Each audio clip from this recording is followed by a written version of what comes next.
Hello, and welcome to In-Camera Magic.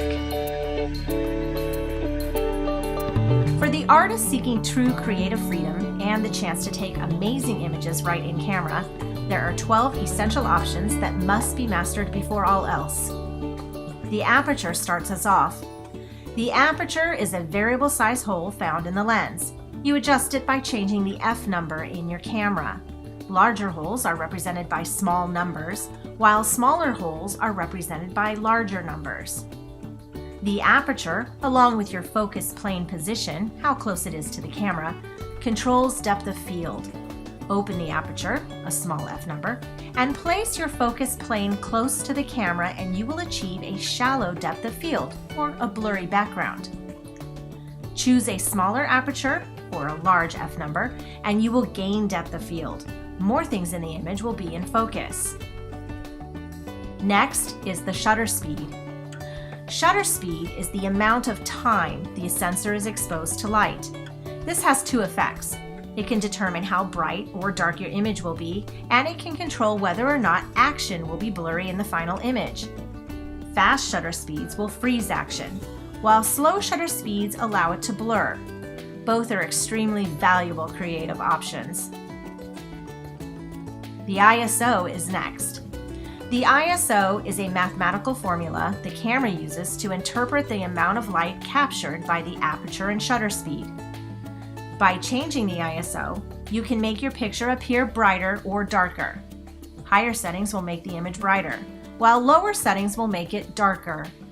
Keep in mind, however, that this does not add or take away any real light to your image. It simply adjusts mathematically how the image appears. Next is the flash. Owning a $40 flash opens a world of creative options few can even comprehend. It truly sets your vision free and allows you to change reality to match your own personal and unique style. If you don't have a flash, I sincerely suggest you purchase one as soon as you can. You won't regret it. Next is the fader. A variable neutral density filter is the single most important filter you can own. It allows you to take away light from an image without using your aperture, shutter speed, or ISO. Coupled with your flash, the fader, as it's affectionately called, gives you complete control over an image, allowing you to add or take away light at will. If you can dream it, you can make it happen in your camera. Next is the polarizer. The polarizer strips glare from the world around you, allowing you to capture the unbelievable color that lies hidden beneath. Remember, the tool needs to be rotated to work, and you need to be at a correct angle, 90 degrees from the light source creating the problem. Get those two things right, and your images will shine like never before. Keep in mind that the effects of a polarizer cannot be duplicated in your computer, whether or not you shoot in RAW. An image does not contain the various degrees of polarization. You either shoot the image correctly, or you pay the price in glare. Next are your white balance options. Changing the white balance in your camera offers you the ability to adjust the feel of your image before you take it. By simply adjusting the Kelvin temperature in camera, you can easily add a healthy dose of amber or blue to your image, making the scene appear how you wish and not as it really is. Next are your in-camera tint options. Your tint option gives you control over green and magenta. This allows you to add or take away color casts in your image. Next is the hue option. Hue, it's sometimes called tone, can be thought of as the color of the colors you are shooting. To be specific, an adjustment to the hue in camera adds yellow or red. The effect is quite grand and offers the artist an amazing palette from which to work. Next is the contrast setting.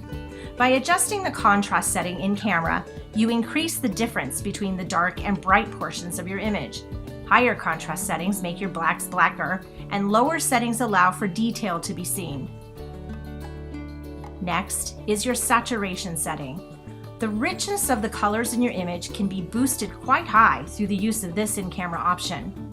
If you want the colors to scream loudly, be bold and vivid, then turn up the setting. If you want a softer, more subtle and subdued look, then turn it down. And last is the in-camera sharpness setting. The sharpness setting in your camera affects the edges of the pixels within your image. Think of it as if you were actually sharpening the edges of the graphic elements present. Higher sharpness settings will give your image a rough and tough feel. We call this an aggressive setting, while lower sharpness settings will offer a softer look and feel. We call this a passive setting. Whichever you choose to go with is based entirely on your visualization. And that's it.